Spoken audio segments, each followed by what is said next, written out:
Hello guys, this is Kiara and today we will learn the Cabinet Mission Plan and Clement Attlee Statement.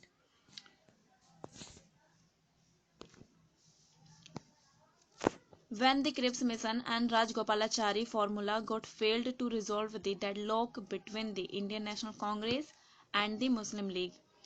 जब Cripps mission और Rajagopalachari formula fail हो गया था resolve करने में deadlock को इंडियन नेशनल कांग्रेस और मुस्लिम लीग के बीच में, then cabinet mission came to India with its plan. तो कैबिनेट मिशन अपने प्लान के साथ इंडिया आया and Clement Attlee the prime minister of Britain sent the cabinet mission plan to India. Clement Attlee, यह Clement Attlee इन्होंने cabinet mission plan को India में भेजा था रिजॉल्व करने के लिए डेडलॉक को, जो यहाँ पे मुस्लिम लीग और इंडियन नेशनल कांग्रेस के बीच में था। It consisted 3 members, Stafford Cripps, A.V. Alexander and Pethick Lawrence. और इसमें 3 member इसमें बिलोंग करते थे, इसमें कंसिस्ट करते थे, जो जिनमें से ये थे जैसे कि Stafford Cripps, A.V. Alexander and Pethick Lawrence. First था इसका cabinet mission sent India to resolve the constitutional deadlock between INC and ML।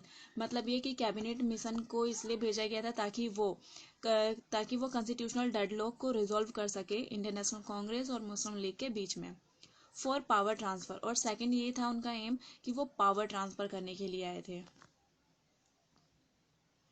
There were some condition put by the cabinet mission plan. और यहाँ पे कुछ condition थे जो cabinet mission plan ने Indian National Congress और मुस्लिम लीग के सामने पुट किए थे, जैसे कि full fledge Pakistan would not make. उन्होंने कहा कि फुल फ्लेज पाकिस्तान जो है वो नहीं बनाया जाएगा। And second, there will be group ABC and in the group A group the Bombay Madras Central Provinces, group B Punjab Sindh and WPF and group C Bengal and the Assam. और उन्होंने कहा कि 3 ग्रुप बनाए जाएंगे ABC। A ग्रुप में होगा Bombay Madras central provinces and B group में होगा Punjab Sindh and WPF and C group में होगा बंगाल एंड असम। इनको ऐसे बांट दिया गया था ग्रुप में ABC में। And a constitutional assembly will be make which will make the constitutional for Bharat. और एक कॉन्स्टिट्यूशनल असेंबली बनाया जाएगा जो कॉन्स्टिट्यूशन बनाएगा भारत के लिए। And its member will be selected from the provincial assembly. और इसके मेंबर सिलेक्ट करेंगे प्रोविंशियल असेंबली, जिससे कोई भी डिस्प्यूट नहीं होगा। एंड फोर्थ पॉइंट है इसका, constitutional assembly will work as the interim government. And constitutional assembly जो है जब तक तो ये कॉन्स्टिट्यूशन नहीं बन जाता एक इंटरिम गवर्नमेंट की तरह काम करेगा। And next point is every group like ABC will have their own constitution and every provinces will also make their own constitution।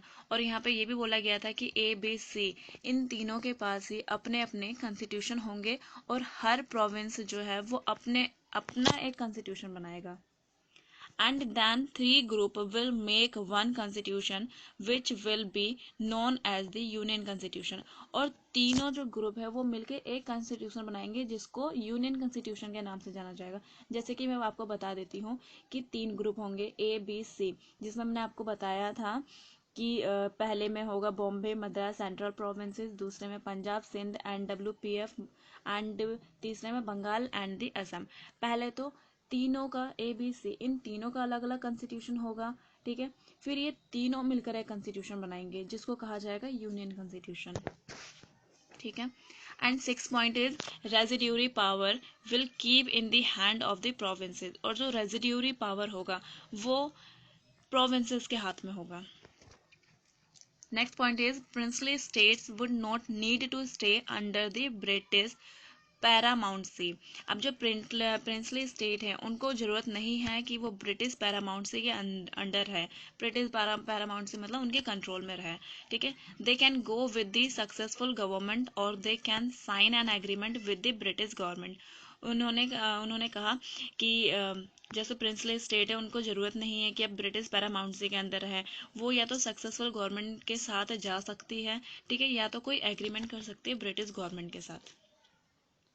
Instead of this, British gave the right to the princely state to leave the group after 5 years. और उसके अलावा ये भी बोला ब्रिटिशों ने कि जो प्रिंसली स्टेट है उनके पास राइट है कि वो 5 साल बाद जो ग्रुप है उसको लेफ्ट भी कर सकते हैं. एंड नेक्स्ट है after 10 years they can demand for changes in the group. और वो 10 साल बाद वो डिमांड में चेंज भी मतलब वो डिमांड कर सकते हैं कि ग्रुप में चेंजेस करो. The Muslim League accepted the grouping system but the Indian National Congress was against it. अब मुस्लिम लीग जो थी उनको तो ये काफ़ी अच्छा लगा, ठीक है, ग्रुपिंग सिस्टम, तो उन्होंने कहा कि हम एग्री हैं, बट इंडियन नेशनल कांग्रेस इसके अगेंस्ट थे. Provincial Assembly election were held in 1946 for choosing the member for the Constitution Assembly. अब Provincial Assembly election हुआ 1946 में, इसके लिए ताकि Constitutional Assembly के members को चुना जाए. Muslim boycotted the election but Indian National Congress had participated in it. Muslim league जो थी उसने बॉयकॉट किया इस इलेक्शन का, लेकिन यहाँ पे कांग्रेस ने इसमें पार्टिसिपेट किया इस इलेक्शन में. And made the first interim government and its head was Jawaharlal Nehru. और उन्होंने पहली गवर्नमेंट बनाई इंटरिम गवर्नमेंट और इसके हेड थे Jawaharlal Nehru. After making the constitution, many riots took place in several parts of India and more than 5,000 people were killed in it. अब क्या हुआ कि जब कॉन्स्टिट्यूशन बन गया तो कॉन्स्टिट्यूशन बनने के बाद काफ़ी ज़्यादा राइट्स हुए, ठीक है, बहुत सारे प्लेसेस में, अलग अलग प्लेसेस में राइट्स हुए, जिसमें इंडिया के अलग अलग प्लेसेस में राइट्स हुए, जिसमें 5,000 से ज़्यादा लोग मारे गए. After some time, the Jinnah felt that we मतलब मुस्लिम league should also participate in the government but the clashes between the INC and the ML were not decreased. कुछ टाइम बाद जब इंटरम गवर्नमेंट बन गई थी उसके कुछ टाइम बाद जिन्ना और मुस्लिम लीग को महसूस हुआ कि हमको, मतलब जैसे कि आपको पता होगा कि मुस्लिम लीग के हेड थे जिन्ना, तो इनको मतलब महसूस हुआ कि हमें भी पार्टिसिपेट करना चाहिए गवर्नमेंट में. लेकिन जो ये क्लेसेस थे इंडियन नेशनल कांग्रेस और मुस्लिम लीग के बीच में वो डिक्रीज ही नहीं हो रहे थे, वो बढ़ नहीं रहे थे, वो घट नहीं रहे थे, वो और बढ़ते जा रहे थे. अब आ जाते हैं क्लीमेंट एटली स्टेटमेंट में जो 1946 में हुआ था. Clement Attlee had given statement after he was failed to solve the dispute between INC and ML.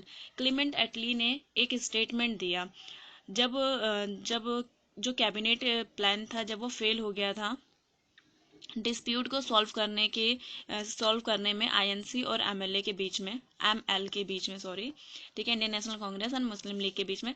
तो अब next point, Clement Attlee declared the deadline from February 1946 to 30 June 1947 that INC and ML resolve the deadlock only then I will transfer the power. अब उन्होंने जैसे कि मैंने आपको बताया कि उन्होंने स्टेटमेंट दिया था जब वो डिस्प्यूट को जब कैबिनेट प्लान जो था वो डिस्प्यूट को ख़त्म करने में नाकामयाब हो गया था, तो उसके बाद उन्होंने एक स्टेटमेंट दिया था कि मैं तुम्हें फरवरी 1946 से 30 जून 1947 तक का टाइम देता हूँ, इसके बीच में तुम दोनों अपने बीच में जो भी तुम्हारे बीच में डेडलॉक है उसको रिजॉल्व कर लो, तभी उसके बाद ही मैं पावर ट्रांसफ़र करूँगा.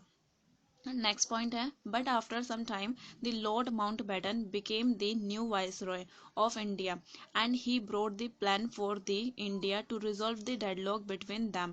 बट क्या हुआ कि कुछ टाइम बाद ही लॉर्ड माउंटबेटन नए वाइसरॉय बने इंडिया के, ठीक है, और वो एक नया प्लान लेके आए इंडिया के लिए ताकि वो उन दोनों के बीच में उस डेडलॉक को रिजॉल्व कर सके. That was known as the Mountbatten plan 1947 और इसको माउंटबेटन प्लान के नाम से जाना जाता है. इसमें क्या था, freedom, first point is freedom without partition is impossible. उन्होंने कहा कि बिना पार्टीशन के फ्रीडम मिलना इम्पॉसिबल है. Next point is to make 2 dominion and the 2 separate constitution. उन्होंने कहा कि 2 डोमिनियन बनेंगे, डोमिनियन स्टेट, और 2 सेपरेट कॉन्स्टिट्यूशन बनेंगे. After this process the power transfer can be possible. जब 2 डोमिनियन स्टेट और 2 सेपरेट कॉन्स्टिट्यूशन बनेंगे उसके बाद ही पावर ट्रांसफर करना पॉसिबल हो पाएगा, अदरवाइज ये इम्पॉसिबल है. Third point is Punjab and Bengal were the provinces where election were held for Hindu and Muslim separately, and the result will decide if partition will there take place or not. और third point में उन्होंने कहा कि पंजाब और बंगाल में separate Bengal Punjab और बंगाल में पंजाब और बंगाल में बंगाल प्रोविंसेस में वहाँ पे सेपरेट इलेक्शन होंगे हिंदू और मुस्लिम के, ठीक है, सेपरेटली होंगे। उसके बाद ही इलेक्शन के बाद ही डिसाइड किया जाएगा कि वहाँ पे पार्टीशन की जरूरत है या नहीं। फोर्थ पॉइंट है Sindh was free to take its decision, और सिंध फ्री था अपने डिसीजन खुद लेने के लिए। एंड 5 है referendum would be held in the NWFP, और फिफ्थ पॉइंट में ये कहा गया है कि NWFP में रेफरेंडम होगा नॉर्थ वेस्ट फ्रंटियर प्रोविंसेस, ठीक है, यहाँ पे रेफरेंडम होगा, उसके बाद डिसाइड किया जाएगा क्या होगा क्या नहीं। And next, Muslim League also demanded partition earlier, but the INC was against it. But this time INC agreed for the demand of partition. पहले मुस्लिम लीग जो थी वो डिमांड कर रही थी कि पार्टीशन होना चाहिए और हमें पार्टीशन चाहिए, लेकिन आईएनसी इंडियन नेशनल कांग्रेस इसके अगेंस्ट थी। लेकिन इस बार इंडियन नेशनल कांग्रेस जो है वो इस चीज़ को लेके, इस डिमांड को लेके पार्टीशन वाली, उसको एग्री हो गई थी कि ठीक है पार्टीशन अगर उसके बिना पॉसिबल नहीं है तो हम भी एग्री है पार्टीशन के लिए।